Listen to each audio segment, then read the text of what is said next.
ఏదైతే క్వారంటైన్ కేంద్రాలుగా మేము కట్టిన ఇళ్ళను ఉపయోగించుకుంది, కానీ ఆ ఇళ్లను ఆ పేదవాళ్ళకి మహిళలకు ఇవ్వడానికి వాళ్ళకి మనసు రాలేనటువంటి పరిస్థితి. ఏదైతే ఆ 10% 15% పూర్తి చేయడానికి ముందుకు రాలేదు, కానీ మేము కట్టినటువంటి ఇళ్లకు రంగులు మాత్రం వేసుకున్నారు. అంటే రంగుల మీద పెట్టినటువంటి శ్రద్ధ కనీసం మిగిలినటువంటి పనులు పూర్తి చేయడం మీద పెట్టలేనటువంటి పరిస్థితి, దుస్థితి గత పాలనలో మనం చూసినటువంటి స్థితి. ఏదైతే 5 సంవత్సరాల వాళ్ళ పాలనలో ఈ యొక్క టిట్కో ఇళ్లకు సంబంధించి ఒక్క అర్బస్తా సిమెంట్ కానీ ఒక్క రూపాయి పని కానీ ఎక్కడ కూడా చేయనిటువంటి పరిస్థితి కూడా మనందరం కూడా చూసాం. ఈ రకంగా ఆంధ్రప్రదేశ్ రాష్ట్రంలో 8 లక్షల ఎన్టీఆర్ టిట్కో ఇళ్ళు ఆ రకంగా మూలన పడినటువంటి పరిస్థితి. ఆ రకంగా ఇళ్ళు కట్టి ఉన్నా కూడా పాపం ఆ పేదవారు అక్కడ నెల అద్దెలు కట్టుకుంటూ మగ్గుతున్నటువంటి పరిస్థితి.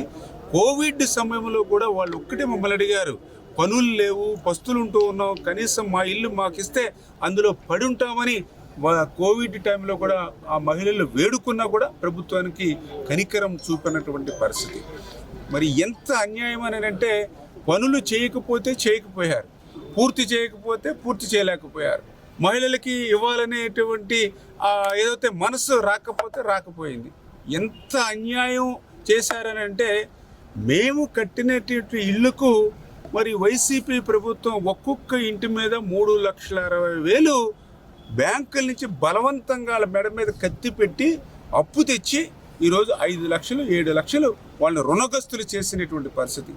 ఈ రకంగా ఆంధ్రప్రదేశ్ రాష్ట్రంలో మేము కట్టినటువంటి ఇల్లు మీద 5,000 కోట్ల రూపాయలు మరి వేళ తాకట్టు పెట్టి మరి ఆ యొక్క అప్పు తెచ్చుకున్నటువంటి పరిస్థితి గత ప్రభుత్వం.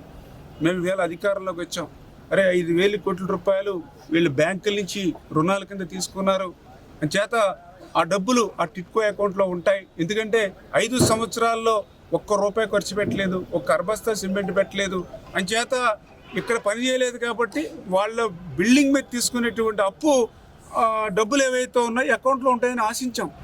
కానీ అధికారంలోకి వచ్చాక చూస్తే ఆ టిట్కో అకౌంట్లో 0.